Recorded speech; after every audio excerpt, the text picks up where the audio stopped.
मेरा एक ही बेटा था जिसकी उम्र अभी 17 साल भी नहीं हुई थी। हमारे खानदान में यह सबसे छोटा था। खानदान में बाकी सारे बच्चों की शादियां हो चुकी थी। आज भी हम शादी से वापस आए थे जब यह मुझसे कहने लगा, माँ जी आप मेरी शादी कब करवाएंगी, मैंने तो मैट्रिक भी कर ली है। मैंने कहा मैट्रिक कर ली है तो आगे पढ़ाई नहीं करोगे? तो उसने कहा इतना बड़ा कारोबार है, भला आगे पढ़ने की क्या जरूरत है। बात तो उसकी बिल्कुल ठीक थी।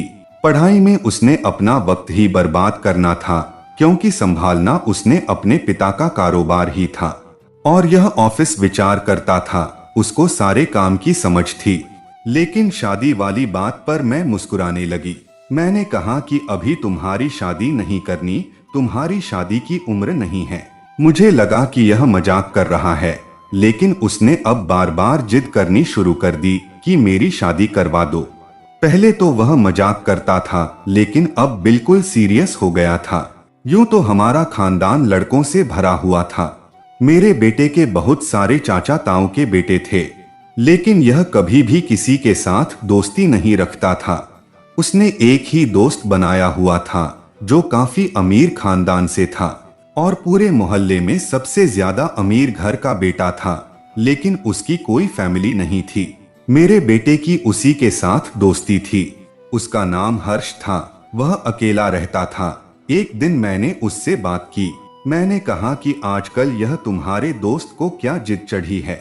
देखो यह तुमसे 7 से 8 साल छोटा है, अभी तुम्हारी भी शादी नहीं हुई है और यह चाहता है कि इसकी शादी करवा दूं। क्या यह तुमसे भी कोई इस तरह की बात करता है? हर्ष ने कहा आंटी जी मैं खुद आपसे यह बात करने वाला था। उसने कहा कि यह तो पूरा दिन इसी तरह की बातें करता है। उसके मोबाइल में सारे शादी वाले गाने, लोगों की शादियों की तस्वीरें और इसी तरह की वीडियोस भरी पड़ी है जिनको यह देखता रहता है। दुल्हन बनी लड़कियों की तस्वीरों से तो इसके फोन की गैलरी भरी हुई है। मुझे तो लगता है कि आप इस पर नजर रखती होंगी। मैं तो हैरान ही रह गई। फिर हर्ष ने मुझे एक बात बताई जिसके बाद मैं बहुत ज्यादा परेशान हो गई। उसने कहा कि यह कह रहा था कि मैं अपने माँ बाबा को इसी साल शादी करवाने के लिए मना लूंगा। अगर उन्होंने मेरी बात नहीं मानी तो फिर मैं कोई और तरीका अपनाऊंगा। मैं कहूंगा कि मैं आत्महत्या करने वाला हूँ, नहीं तो मेरी शादी करो। मेरा इकलौता बेटा था जिसको मैंने इतनी मन्नतें मुरादों से मांगा था। शादी के 10 साल बाद वह पैदा हुआ था और वह इस तरह की बातें करता फिर रहा था। वह भी अपनी एक जिद्दी के लिए मैंने इरादा कर लिया कि इसकी शादी करवा दूंगी। मैं नहीं चाहती थी कि जज्बात में आकर यह कोई उल्टी सीधी हरकत कर ले। आजकल क्या पता चलता है, आजकल के बच्चों में तो बिल्कुल सब्र नहीं है। जब मैंने अपने पति से बात की तो वह बोले, क्या 17 साल के लड़के की शादी करवाओगी और कौन करेगा उससे शादी? लड़की वाले पूछेंगे कि क्या करता है तो हम क्या कहेंगे? मैंने अपने पति से कहा, कह देंगे कि हमारा बड़ा कारोबार है और यह हमारे साथ ही काम करता है और मैं अपने बेटे के लिए लड़की भी तो उसके साथ की ही लेकर आऊंगी ना, आप बस हाँ बोल दे। जब से मैंने यह बात सुनी है मैं बहुत परेशान हूँ। वह लड़का अच्छा भला समझदार है, वह झूठ नहीं बोल रहा होगा। उसने मुझे यह बात बहुत परेशान होकर बताई है। अगर कल को कुछ हो गया तो हम क्या करेंगे? लोगों को क्या जवाब देंगे कि बेटा शादी करना चाहता था और हम उसकी शादी नहीं करना चाहते थे। मेरे पति ने कहा, तुम माँ बेटे की जिद पूरी करते करते मेरे बाल सफेद हो गए हैं। मुझे घर के मामलों में वैसे भी कहाँ बोलने देते हो। मैं तो बस तुम लोगों के लिए पैसे कमाने की एक मशीन हूँ। जो भी करना है कर लो। 2 टाइम का खाना मेरा बाहर होता है, मैं 1 टाइम का भी बाहर ही खा लूंगा। लड़की कोई ऐसी लेकर आना जिसके साथ तुम्हारा गुजारा हो जाए और अपने घर में अपने बेटे और बहू को संभाल कर रख सको। मुझे कोई मसला नहीं है। मैंने अपनी एक दोस्त से कहा मुझे रिश्ता चाहिए, तो उसने कहा आपने छोटे से लड़के की शादी करोगी, उसे पता भी है शादी क्या होती है, शादी की जिम्मेदारियां भी होती हैं। मैंने कहा बस मुझे कुछ नहीं पता, तुम जितने चाहे पैसे ले लो, मुझे अच्छा सा रिश्ता तलाश करके दो। मेरे दोस्त ने कहा, अच्छा ठीक है, रिश्ते तो मिल जाएंगे, लेकिन उस लड़की का भी तुम्हें ही ख्याल रखना होगा। यह ना हो कि यह बचपने में आकर लड़ाई करें, जैसे उससे शादी करने का शौक चढ़ा है, उसी तरह तलाक करने की डिमांड कर बैठे। मैंने कहा कि चुप करो, मैं तुमसे अपने बेटे की शादी की बात कर रही हूँ और तुम इस तरह की बात कर रही हो। खैर उसने 1-2 महीने बाद लड़की तलाश करके दे दी और मैंने अपने बेटे से कहा, मैं तुम्हारी शादी करवा रही हूँ, इसलिए तुम्हें परेशान होने की कोई जरूरत नहीं है। वह भी खुश हो गया था। अब वह मेरी हर बात मानने लगा था। बहुत ही अच्छा बच्चा बन गया था, बिल्कुल वैसा जैसा मैं हमेशा से चाहती थी, क्योंकि उसे भी पता था मेरी माँ मेरी शादी करवा रही है। लड़की का नाम किरण था। लड़की बहुत ज्यादा खूबसूरत थी और उम्र में मेरे बेटे से थोड़ी बड़ी थी, लेकिन मैंने अपने बेटे को यह बात नहीं बताई, क्योंकि उससे छोटी उम्र की लड़की तलाश करती तो ना जाने वह कब मिलती। लेकिन यह भी कोई बहुत ज्यादा बड़ी उम्र की लड़की नहीं थी। उसकी उम्र 18 साल की थी और मेरा बेटा 17 साल का था। मैं अपने बेटे को ज्यादा कुछ समझा नहीं सकती थी। अपनी बहू को यह समझाया कि अच्छे तरीके से रहना, जो भी मसला हो मुझे बताना। उसने कहा ठीक है और मेरे बेटे की शादी हो गई। मैंने बहुत धूमधाम से शादी की थी। सुबह का 4 का वक्त था जब मेरे कमरे के दरवाजे की कुंडी बजी तो सामने मेरा बेटा खड़ा था। मैंने कहा कि क्या हो गया। उसकी शक्ल से लग रहा था कि वह बहुत ज्यादा परेशान है। उसने कहा, माँ जी, किरण की तबीयत बहुत ज्यादा खराब हो गई है। मैंने कहा, थक गई होगी, उसका सर दुख रहा होगा, उससे कहो कि बैठे, मैं चाय भिजवाती हूँ। तो मुझे मेरे बेटे ने कहा कि नहीं, चाय की बात नहीं है, उसके सर में दर्द नहीं है, कुछ और ही है, वह मर जाएगी, उसकी तबीयत बहुत खराब है, आप प्लीज मेरे साथ चले। मुझे थोड़ी थोड़ी बात समझ आ रही थी। मैं कमरे में गई तो मेरा अंदाज बिल्कुल ठीक था। मेरी बहू की तबीयत बहुत ज्यादा खराब थी, उसे डॉक्टर के पास ले जाने की जरूरत थी। एक पल को भी देर नहीं कर सकते थे। मैंने अपने पति से कहा कि गाड़ी निकालें और अपनी बहू को डॉक्टर के पास ले गई। डॉक्टर ने उसे चेक किया और कहा कि अभी इसकी हालत ठीक है। मैं लेडी डॉक्टर के सामने बैठी थी, मेरा बेटा बाहर था। लेडी डॉक्टर ने कहा कि आजकल के मर्दों को तो कोई हाल ही नहीं है, तुमने अपने बेटे को कुछ समझाया नहीं था। मैंने कहा, डॉक्टर साहिबा, मैं जितना समझा सकती थी समझाया था, लेकिन इससे ज्यादा समझने की उसको अकल ही नहीं थी। उसने कहा कि क्या मतलब है। मैंने कहा कि जो लड़का अभी इधर आया था वह मेरा बेटा है। डॉक्टर हैरान रह गई। उसने कहा कि मुझे लगा वह आपका छोटा बेटा है, आपने इतने से बच्चे की शादी कर दी तो फिर यह सब कुछ होना ही था। मैंने कहा कि मैं बहुत मजबूर थी। डॉक्टर ने कहा, ऐसी भी क्या मजबूरी होती है, आप लोगों को शौक होता है छोटी उम्र की बहू लेकर आने का। शायद अभी मुझे बाकी औरतों की तरह समझ रही थी। मैंने कहा कि नहीं, ऐसी कोई बात नहीं है, मेरे दिमाग में तो मेरे बेटे की शादी ही नहीं, लेकिन उसने आत्महत्या की धमकी दी थी, इसलिए मैंने उसकी शादी करवा दी।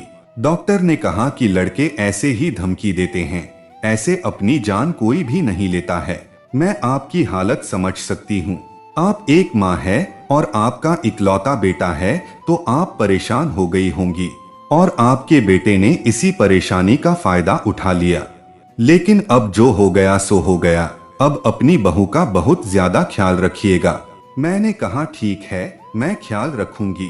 डॉक्टर ने दवाई लिखकर दे दी और उसने कहा कि दोबारा आने की जरूरत नहीं होगी। बहू को देखा कि उसकी तबीयत कैसी है, वह कुछ बोल ही नहीं रही थी, शायद शर्मा रही थी, इसलिए मैंने ज्यादा सवाल नहीं किए। मैंने अपने पति से कहा, आप अपने बेटे को समझाया करें, आप उसे ज्यादा अच्छे तरीके से समझा सकते हैं। मेरे पति में बस एक यही गंदी आदत थी कि वह घर के मामलों में बिल्कुल भी नहीं बोलते थे। उसने कहा कि अब यह दिन आ गए हैं कि बेटे से अब इस तरह की बातें करूं। तुमने ही उसकी शादी की है, तुम ही यह मामला संभालो। मैंने पहले ही कहा था कि कोई भी मसला होगा तो मैं जिम्मेदार नहीं होगा। मैंने अपने पति को समझाया, लेकिन उन्होंने मेरी एक बात नहीं मानी। मैंने सोचा क्यों ना अपने बेटे को मैं खुद ही समझाऊं, वह मेरी बात जरूर मान लेगा। एक हफ्ता गुजर गया। जब एक दिन बहुत ही सुबह सुबह मेरा बेटा और बाबू दोनों घर से बाहर निकल रहे थे। बहू इतनी सुबह कहाँ जा रही हो, वह खामोश हो गई। मैंने अपने बहू से सवाल किया था, जबकि जवाब मेरे बेटे ने दिया। उसने कहा, माँ सुबह की वॉक करने जा रहे हैं, जो सेहत के लिए अच्छी होती है। मैंने कहा कि तुम कौन सा अभी बूढ़े हो गए हो, इस उम्र में तो जितना भी खा लो कोई मोटा भी नहीं होता। बेटे ने कहा, अभी से आदत डालेंगे तभी आगे जाकर कर पाएंगे। मैंने कहा ठीक है, लेकिन वॉक से तो 1 या आधा घंटे बाद वापस आ जाते हैं। यह लोग दोपहर को वापस आए थे। मैंने अपनी बहू से कहा, बहुत देर लगा दी, तो वह बोली, माँ जी भीड़ बहुत ज्यादा थी। जबकि मेरे बेटे ने उसे अजीब सी नजरों से देखा तो वह खामोश हो गई। मैंने कहा कि कैसी भीड़? मेरे बेटे ने कहा, पार्क में बहुत ज्यादा भीड़ थी, हम लोग भी वहां बैठना चाहते थे, जगह ही नहीं मिल रही थी तो बस इधर उधर घूम रहे थे। मैं हैरान रह गई कि इतना खूबसूरत तो यहाँ का पार्क नहीं था जिसमें जाकर इंसान खो ही जाए। लेकिन वह रोज वहां जाने लगे और मेरी बहू रोज अपने साथ हैंड बैग ले जाती थी, जबकि उसे हैंड बैग की वहां क्या जरूरत थी। लेकिन मेरी बहू की तबीयत दिन ब दिन खराब रहती थी, वह डरी हुई सी रहती थी। समझ नहीं आ रहा था कि क्या हो रहा है। मैंने तो उससे कहा था कि कोई मसला हो तो सबसे पहले मुझे बताना, लेकिन वह मुझे कुछ बता ही नहीं रही थी। कभी कभी उनके कमरे में से लड़ाई झगड़ा करने की आवाज भी आती, वह तब भी मुझे नहीं बताती थी। मैंने उससे कहा, सब कुछ ठीक है? तो वह बोली, हाँ सब कुछ ठीक है, आपका बेटा मेरा बहुत अच्छी तरह से ख्याल रखता है। मेरा बेटा भी परेशान सा दिखता था। एक दिन हर्ष घर पर आया। मैंने उससे पूछा कि क्या मेरे बेटे ने तुमसे कोई बात की है। मैंने सोचा पिछली बार की तरह ही इस बार भी उसने हर्ष का कुछ बताया होगा, लेकिन इस दफा बात उस बात से कुछ अलग थी। उसने कहा, नहीं ऐसा तो कुछ नहीं, जब से उसकी शादी हुई है उसने मेरे से इस बारे में कोई बात नहीं की है। शायद आपका बेटा बड़ा हो गया है, उसको इस बात की समझ आ गई है कि शादी होने के बाद पत्नी की बातें दोस्तों से नहीं करते। मैंने कहा, यह तो तुमने बिल्कुल ठीक कहा, लेकिन पता नहीं उन दोनों की हरकतें कुछ अजीब सी है। एक दिन मेरी तबीयत खराब थी तो मैं डॉक्टर के पास चली गई, उसी डॉक्टर के पास जिसके पास मैं अपनी बहू को लेकर गई थी। मैंने अपने चेकअप करवाया। मुझे थोड़ी बहुत दिक्कत थी, मुझे हड्डियों में दर्द था, जो कि इस उम्र में अब हर वक्त रहता था। लेकिन मुझे डॉक्टर ने एक बात बताई। उसने कहा, मैंने आपसे कहा था आप अपनी बहू का ख्याल रखिएगा, लेकिन लगता है कि आपने मेरी बात को तवज्जो नहीं दी। मैंने कहा, मैंने तो बहुत ज्यादा ख्याल रखा है और उसके बाद से वह बीमार भी नहीं हुई है। वह रोज मेरे पास आती है और उसकी उसी दिन वाली हालत होती है। मैं हैरान रह गई क्योंकि मुझे तो कोई ऐसी बात मालूम ही नहीं थी। मैंने कहा, मुझसे तो वह यह कह कर जाते हैं कि हम वॉक पर जा रहे हैं। डॉक्टर ने कहा, वॉक? अगर यही हालात रहे तो वह अपने बिस्तर से उठने के काबिल भी नहीं रहेगी। मैंने कहा कि वह आपके साथ क्या बात करती है? उसने कहा कि कोई बात नहीं करती, इतनी ज्यादा डरी हुई होती है, बस चुपचाप बैठ जाती है। मैं उसका इलाज कर देती हूँ। पर उसने यह जरूर कहा कि मेरी यह बात किसी को ना बताएं। अगर आप आए तो आपको भी ना बताऊं। मुझे पता है कि वह उम्र में कम है, आप समझदार हैं, इसलिए मैं आपको बता रही हूँ। मैंने अपना सर पकड़ लिया। बेटे की शादी क्या की मैंने तो मुसीबत मोल ले ली। यह दोनों पति पत्नी मिलकर ना जाने कौन सी बात छुपा रहे थे। उनको किसी भी बात का पता नहीं था, अक्ल के कच्चे थे और ना जाने किस तरह की हरकत में पड़े हुए थे। मुझे समझ नहीं आ रहा था कि इनसे क्या बात करूं और कैसे समझाऊं। और अगर इस मामले में लड़की के माँ बाप को शामिल करूं तो वह कहते कि हमने आपको अपनी बेटी इसीलिए दी थी। उन्होंने तो मुझे ही बात सुननी थी और मेरे बेटे को ही कहना था कि आपका बेटा तो कम अक्ल है। कम अक्ल तो वह था, तभी तो इस तरह की हरकतें कर रहा था। और अब मैं यह सब कुछ कैसे समझाती? मेरे पति के हालात तो सबके सामने थे। वह तो किसी के मामले में बोलता ही नहीं था। एक दिन मेरा बेटा घर पर नहीं था। मेरी बहू कमरे में बैठी थी। मैंने कहा कि तबीयत खराब है। उसने कहा कि नहीं, बस आराम कर रही थी। मैंने उसे सब कुछ बता दिया। मैंने कहा कि मैं उसी डॉक्टर के पास गई थी जिसके पास तुम जाती हो। जाहिरा तुम छोटी बच्ची हो, तुम्हें झूठ बोलना भी नहीं आता। अगर तुम इतनी समझदार होती तो फिर से उस डॉक्टर के पास नहीं जाती। तुम्हें यह नहीं पता कि वह हमारी फैमिली डॉक्टर है। उसने मुझे सब कुछ बता दिया। और अब तुम मुझसे झूठ मत बोलो, मुझे सब कुछ सच बताओ कि क्या मसला है। मेरी बहू ने साफ इनकार कर दिया। उसने कहा कि मैं आपको नहीं बता सकती। मैंने पूरी कोशिश कर ली। पहले प्यार से पूछा, फिर उसको डांटा और फिर दोबारा मिन्नतें की, लेकिन उसने मुझे नहीं बताया। एक दिन मैंने अपने बेटे को किसी काम से बाहर भेज दिया। वहां देर हो गई, इसलिए वह रात को वहीं रह गया। सुबह जब मेरी बहू की तबीयत खराब हुई तो मैंने डॉक्टर को घर पर बुला लिया, क्योंकि मुझे उससे बहुत जरूरी बात करनी थी। और उसने मेरी बात को समझा और मेरा साथ देने का वादा किया। और जो भी उसको जरूरी काम था उसने कर लिया। उसने कहा कि मुझे सैंपल लेने थे, वह मैंने ले लिए हैं। अब हमें कुछ टेस्ट करवाने होंगे, इसके बाद पता चलेगा कि असल कहानी क्या है। और जब रिपोर्ट सामने आई तो मेरे कदमों तले जमीन निकल गई। रिपोर्ट के मुताबिक मेरी बहू की जिंदगी में जो व्यक्ति था वह मेरा बेटा था ही नहीं। इसका मतलब कि उसके साथ जो कुछ भी हो रहा था वह मेरे बेटे की वजह से नहीं हो रहा था। यह लड़की कर क्या रही थी? यदि मेरे बेटे की वजह से यह सब नहीं हो रहा था तो फिर वो इसका साथ क्यों दे रहा था?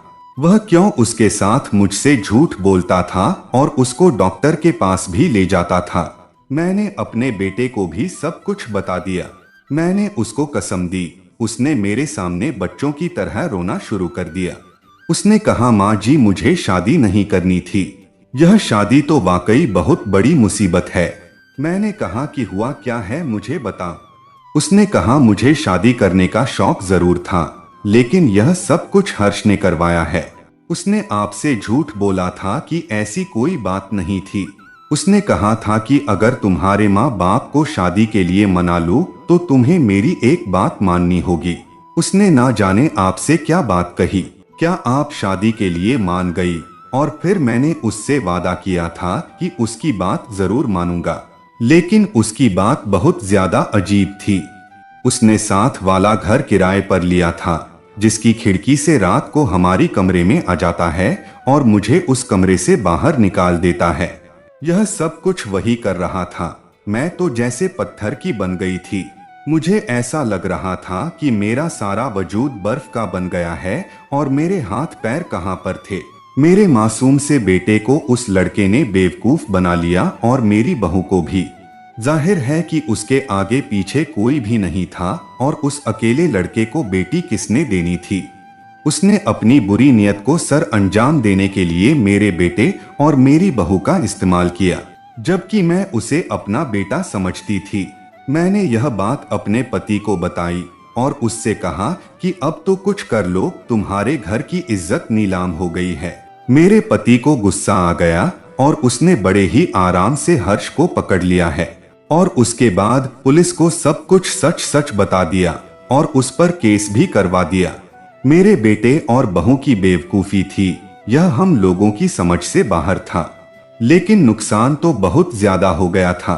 किरण को समझाया कि यह बात अपने घर वालों को ना बताएं और बेटे को भी पसंद आया कि अपनी पत्नी का ख्याल रखें और दिमाग से यह सारी बातें निकाल दे। यह वक्त हम पर बहुत मुश्किल था। हर्ष को हमने ज्यादा से ज्यादा सजा दिलवाने की कोशिश की, लेकिन हम इतना कामयाब नहीं हो सके। पर एक बुरे इंसान की बुरी नियत से वाकिफ जरूर हो गए। किरण को अब बहू के कहने का दिल नहीं करता, अब तो वह बेटी हो गई थी। वक्त के साथ साथ सब कुछ ठीक होने लगा।